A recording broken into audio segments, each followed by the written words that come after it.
in charge, Albert Nixon, Nixon.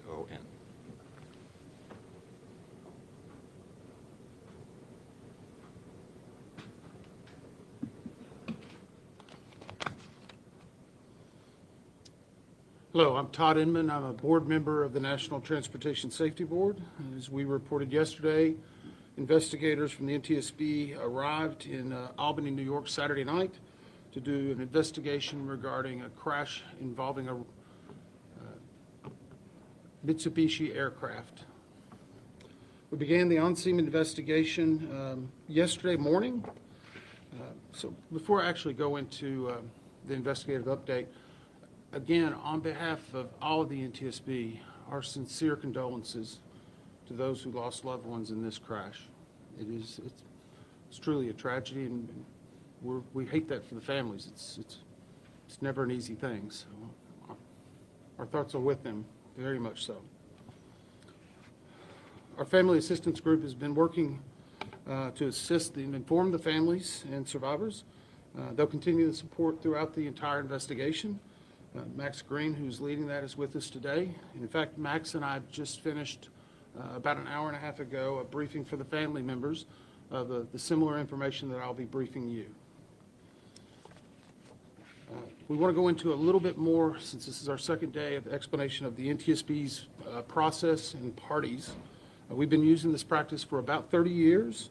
We offer the party status to those government agencies, individuals, operators, government officials that may have experience or been a part of this accident. We conducted a organizational meeting, as we said yesterday, and established the parties. They are primarily the same in that it's Honeywell, the engine manufacturer, the Federal Aviation Administration, NACTA, which represents the air traffic controllers, and we also have one clarification.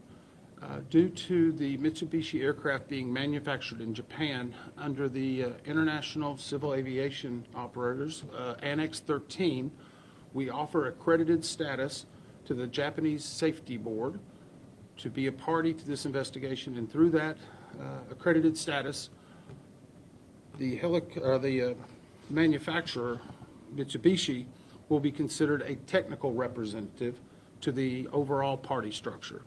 It's a small nuance, but we wanted to clear that up from yesterday to make sure we had the right language. We began to put together a multidisciplinary set of groups to investigate every accident of this investigation. The team is being led by Albert Nixon, who's here with me now as the investigator in charge. Albert is a 12-year veteran of the NTSB and over 30 years in aviation in general. He's out of our Phoenix office. He's also a certified airline transport pilot, one of the higher ratings. So he's been pulling together a really good team to help us work through this. To give you a little bit of update about what we've been doing and how we've been doing that.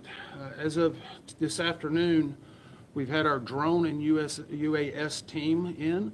They've done a full aerial view and mapping of the entire wreckage location and the surrounding area. They completed those activities about 2 hours ago, and they have a lot of good imagery that we believe will be very helpful for the post-impact inspection and evaluation. We've also conducted additional video and photo documentation of the scene and surrounding areas. And I want to call out again Columbia Sheriff's Office. They provided us with over 1,000 images post-impact of what occurred and how the plane was found. That will be very helpful for us, as some of the items in the wreckage had to be moved for the extraction of the passengers. So those are very helpful details, and they've been very accommodating from not only having a command post, but security on the scene. So the community's been very welcoming and helping us in this overall investigation. We brought in a team of air traffic control specialists who have assembled. They've begun interviews. They're doing those interviews in the Albany Air Traffic Control Tower, which was controlling the aircraft at the time. We are beginning the interviews. Those will go on for the next week. We'll be interviewing every one of the controllers that were involved in the entire flight and making sure that we're getting all the details along with the management. The FAA has brought an air traffic control manager from Harrisburg, Pennsylvania in to help facilitate. The reason for Harrisburg is it's a similar sized tower that does similar operations, so we want someone who can assist us as a technical expert that was not in the tower itself. It's a normal and customary part of our practice. We pulled a number of pieces of equipment from the actual aircraft itself, and these are going to be the avionics that had been upgraded. So we've secured a large number of those. Some of them are damaged. None are in its pristine state due to the force of the impact, but we do believe that they may be helpful in whenever we get them to the laboratory to being able to determine whether they were working and the accuracy and the level to that. From that, we've also secured multiple memory cards, and those are being sent right away now to our laboratories in DC, where we have a team of experts that do recorder device and downloads, and once they get there, we'll have a better idea of what additional granular data they will provide. But we were very happy to have pulled those additional memory cards. We have begun the prepping for the engines, and they are being transferred. They will ultimately be torn down in Phoenix, Arizona. And so we anticipate a full tear down of both of the engines, and Honeywell obviously is working with us very closely on that. Aircraft recovery experts have arrived on scene. They arrived a few hours ago. They're currently working on the extraction of the aircraft itself. We anticipate this will be concluded by tomorrow evening, at which point the wreckage will all be moved to a secure facility in Massachusetts, where part of our team will relocate in order to do a more thorough examination of the aircraft itself and the structure. We've also received from the FAA ADSB data. This is Automated Detection Surveillance Broadcast. It's commonly referred to as ADSB. We have received that data from the FAA, and that gives us a much greater fidelity of information regarding altitude, speed, location, trajectory. It will be overlaid with a number of the other parts of our investigation, including the air traffic control radar information. As part of the FAA review, we will also be doing video replays of the actual ATC, or air traffic control scopes, that were being seen at the time. And we'll also be looking at the low altitude alert that was presented to the air traffic controller screen that we mentioned yesterday. Here's a few things that we know about the actual flight itself. For this aircraft, it was the second flight of that day. It had taken off at 9:30 a.m. Eastern Daylight Time from Norwood Memorial and arrived at White Plains at 10:19 a.m. It then departed White Plains at 11:34 en route to Columbia Airport before it was lost on air traffic controller screens and subsequently found in a post-impact crash where at the location that we found it. Automated weather at Columbia Airport was recorded 4 minutes prior to the actual accident. And I'm going to make sure I clarify this. It was at the airport. The crash scene is approximately 10 miles from the airport. So there can be a slight variance between the airport and what was experienced at the crash scene, but it would be fairly consistent. And we're actually going back out and looking at other reporting stations en route to make sure we're providing the best investigative picture of all the information. Automated weather at the Columbia Airport 4 minutes before the crash indicated a minimum ceiling of 400 feet AGL. Wind from 10 degrees at 8 knots, a temperature of 37 degrees with a dew point of 36 degrees Fahrenheit.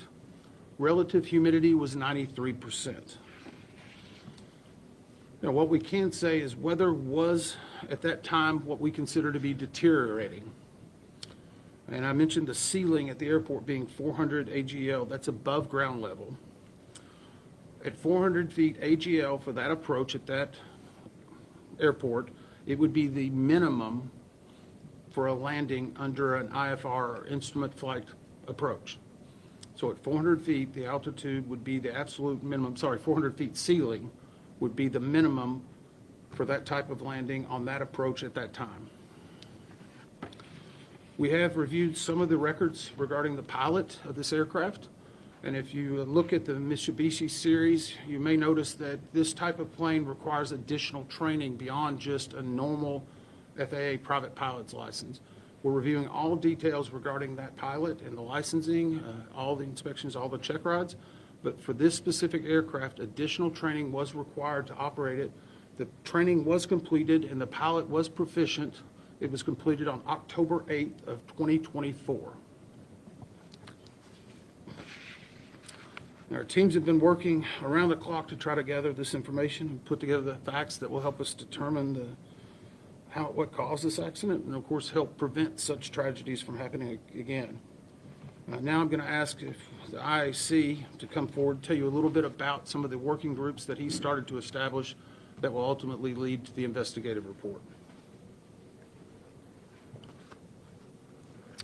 As mentioned, for the investigative update, we formed several teams. The first is a weather team, and obviously, as you mentioned with the weather, they're gathering all the pertinent weather data from the National Weather Service for the accident. Previously mentioned, we also have an ATC team here, plan to be here all week. I think you talked a little bit about it already, but their role is the reconstruction and review of the air traffic control services provided to the accident aircraft, obviously. And this includes flight track, surveillance, radar, ADSB, etc. And of course, any communications with ATC. Another group we have formed is structures, and basically those are the ones that are currently on scene finishing up. They're looking at the airframe, the engines, and also they'll be looking at impact angles, and they're trying to determine the angle the airplane impacted and also the attitude. So that's being worked as we speak. And finally, power plants, the engines. We mentioned where they're going ultimately, but obviously they'll be looking at the engines and propellers and all the accessories associated with the engine. Thank you, Albert. So these, as I said, they've been working around the clock. As to our schedule going forward on the investigation, we're working closely with not only the parties to gather that principal evidence and key measurements to expedite on our on-scene activities. Our goal while we are here is to collect all perishable evidence that can be stored for later examination and evaluation. Once that is concluded, the team will wrap up in the area. We anticipate being in the area, we believe, another 5 days, depending upon weather and what we find. However, if we need to stay longer, we will. If we need to bring people back at another point, we will. But we feel comfortable with where we're at currently in obtaining that perishable evidence. We've made good progress today and yesterday, and it's still very early. Our objective is not just to find out what happened, but why it happened, so we can make recommendations so this does not happen again. We're not going to be speculating about what may have caused the accident. We hope to have the preliminary report out in 30 days and the final report in 12 to 24 months. However, I do want to stress, if we find a pressing need, we have no problem issuing an urgent safety recommendation before then. The NTSB has had a history. In fact, we did a similar urgent safety recommendation. I was the board member for the DCA crash. Once we found information that we thought needed to be corrected immediately, we will make that urgent safety recommendation to either a manufacturer or to an organization or a regulatory authority. So we hope to have the investigative report in 12 to 24 days. We will be sending out, as I said, the preliminary report. It'll have the facts of the accident itself, more information that we pulled together regarding additional reports. This will also be probably our last media briefing on site. Because at this point we know where we're kind of going with the investigation and feel comfortable with where we're at. I'm going to stress again, we ask anyone that has any information regarding this, and I mentioned yesterday door cams or ring doorbells, things like that. We don't believe, because of the post-accident or the accident video, we don't believe that there would be any reason, but even if someone finds a little piece of something in their yard that may not look right, please contact us. And the email address is witness@ntsb.gov. That email address is witness@ntsb.gov if you think that you have any evidence or any information that could assist in this investigation. Those tips and clues are usually very helpful for us. Since this will be our last briefing, I also wanted to call out the first responders who were there, and they did a really amazing job considering not only the notification but the conditions. There's a lot of jet fuel that is in that area. I know a lot of us had to decontaminate 3 times yesterday in a wash bay. So they were really working very hard, and we're very appreciative of their efforts. Those are really, truly unsung heroes of your community. Those first responders who were involved in the initial response were the Columbia County Sheriff's Office, the New York State Police, the Community Rescue Squad, the Craryville Fire Department, the Hillsdale Fire Department, the Columbia County Fire Coordinator's Office, the Columbia County Coroner's Office, the New York State DEC Spill Response, Greenport Rescue, and I would also like to mention the school systems in Columbia where they've allowed us to use as one of their facilities in their wash bays as we've been doing some of our meetings, and also LifeNet. The Sheriff's Office and others were hopeful enough that they actually had an air transport on call if necessary for this incident. It ultimately was not needed, but we were appreciative of everything they did. So with that, we're going to try to take some questions and hopefully get some answers for any information you may need. I ask that you just tell us who you are and from what outlet you come from. Yes, sir.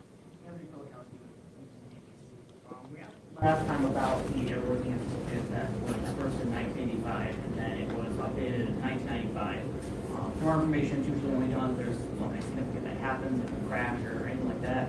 Can you give us any insight into that airworthiness certificate today? So the question was about airworthiness ticket, and we did take that back, and we've had a discussion with the Mitsubishi representative. Our initial review, we feel comfortable that that plane should be flying. We see no issue with that, especially with its inspections. We do know that occasionally when an airworthiness ticket is opened up at an original delivery, it sometimes creates one airworthiness certificate, and sometimes you can have either a major upgrade or a change in the aircraft. It can be several other reasons. So one of the other things that we're actually doing is going back through every maintenance record for the entire life of that aircraft. We're pulling together every inspection. We will most likely talk to anyone who did work on that plane recently. We will also talk to anyone who may have done any check rides or anything in regard to follow-up maintenance on it. But we are feeling good about the specificity of the information we're receiving because of the sale that occurred last year. There was a lot of updated information, and there were several reviews from different regulatory authorities. So I appreciate it. Other questions? Yes, sir. Corey James, Central News. You mentioned that the pilot would need additional certification in order to fly a plane like this. If you can go into a little bit more details about what type of certification that's needed, or what type of training or education that's needed. So the question is about basically additional training regarding this type of aircraft. The Mitsubishi, this is a twin propeller turboprop. It is what operates what I would say at a very high speed, close to jet speed. So it's a very agile, high performance type of plane, even though it's registered as a turboprop. Over the course of investigations, the NTSB has found and made recommendations, specifically making sure that an operator has an additional level of expertise beyond just a standard private pilot's license and possibly a certification under, say, a piston single engine. And so through those recommendations and working with industry and regulators, that is now a requirement for that additional training. I believe it's around 8 to 10 hours specifically to that aircraft. But we do know that we verified that this owner and operator, and we have confirmed the owner is the same person as the operator, that this owner and operator went through that training and was fully certified to be on that aircraft and flying. Follow-up? Yes, sir. 8 to 10 hours of flying time? So the question was 8 to 10 hours of flying time. I don't know the specifics of that. I know it's specific to that airplane and that airframe structure. I don't have that training curriculum at that time. I do know that it was, as I said, a suggestion from the NTSB and others, and that we closed that recommendation acceptable. So we felt comfortable with the action that was taken by the manufacturer and the regulator to ensure that the training would be adequate for that type of aircraft. Other questions? Yes, ma'am. Hi, Tessa Bentulin with News Channel 13. The question about the year of manufacture in 1985, and then the year that it was certified to be safe to fly was 1995. Anthony touched on this. Is it normal for there to be a 10-year gap between that time, and then also that you said it should have been flying fine, that there could have been major upgrades or changes? Is it normal for there to be a 10-year gap for all of that? So the question exists about some records that show 1985 versus 1995. I would say we're digging into that further based on the question. But I would say this, with airworthiness certificates, there can be sometimes events that change it after a 10-year period that may say it needs a different or a new airworthiness certificate. You could have in this model, you could have a major modification change, such as the propellers. The propellers are a very specific and unique thing that could change the airframe itself. We will, as part of our investigative process, we will obviously be looking at that, every maintenance record. So right now, we don't see information that would lead us to the fact that it was not airworthy at that moment. But the history of the aircraft, along with the history of the pilot, what they were doing 72 hours before, what the air traffic controllers were doing, all of that will be a part of that investigative report that will ultimately come out, and it'll be a part, while it's not in the investigative report, it will be a part of the docket that will be released publicly. One of the main things we want to do is be as transparent as possible with all of our investigative material. It's important that the public have trust in the investigative process, and that we've not only ruled in, but ruled out everything that could have been a contributing factor to this accident. Yes, sir. Sean Kavanaugh, CS6 News. Do you have any information on how often this plane was flown? The question was the amount of usage. We are pulling those records, and I would say in the amount that this plane was flown could be a relative term. Some people may use a plane every day. Some people may use it once a week. Some people once a month. The reason why we wanted to indicate it was the second flight of the day may be helpful to our investigators in regard to not only condition, but startup from the previous flight that may have occurred. And so we have an idea if there was a storage issue, possibly there was movement damage, or that something's fluid leak. Those things factor into, but that's one of the reasons why we wanted to offer the second flight of the day and the timing of that. Obviously, no reported problems during the first flight that we know of at this time, but we will be talking to that, and that's also, we've talked to the FBO operator, the fixed-base operator, where the plane landed and took off from at White Plains.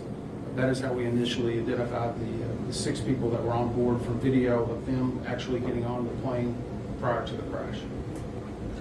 Additional questions?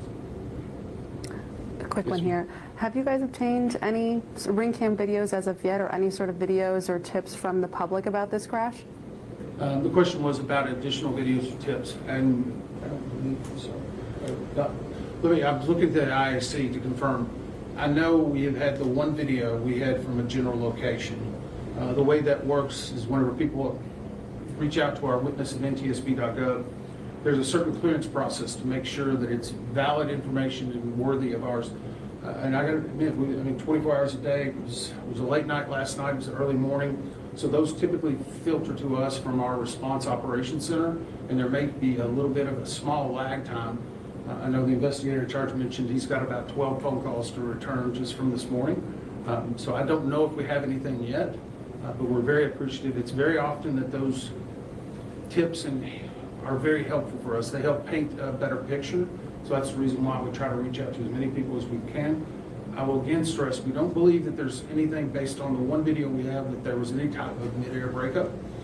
But if someone does find a piece of debris, most aircraft parts typically have some form of serial number on them.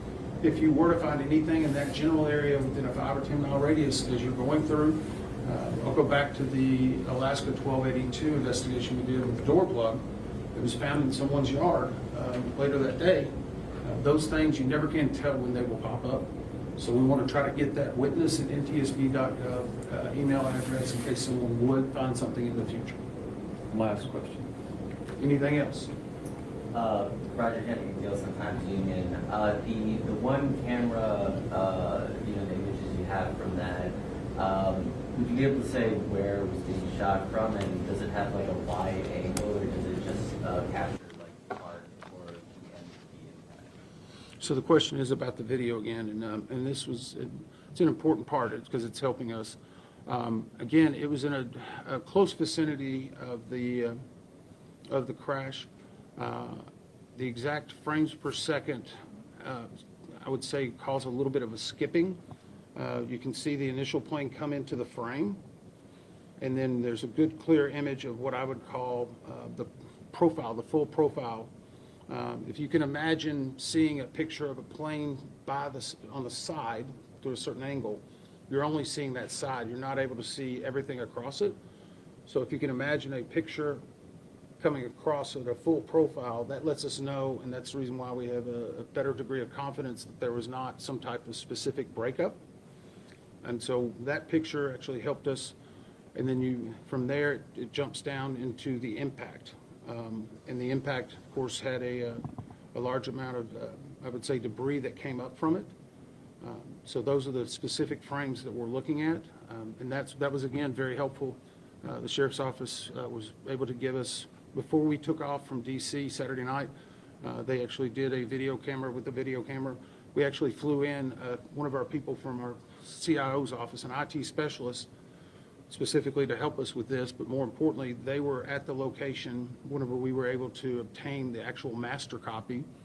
And so that's the reason we brought in a CIO person. We want to make sure we're investigating every possible aspect of this incident. We appreciate your time. Again, our thoughts and condolences definitely for these families that are affected. We'll look forward to bringing out the preliminary report to you in 30 days. Thank you. Thank you.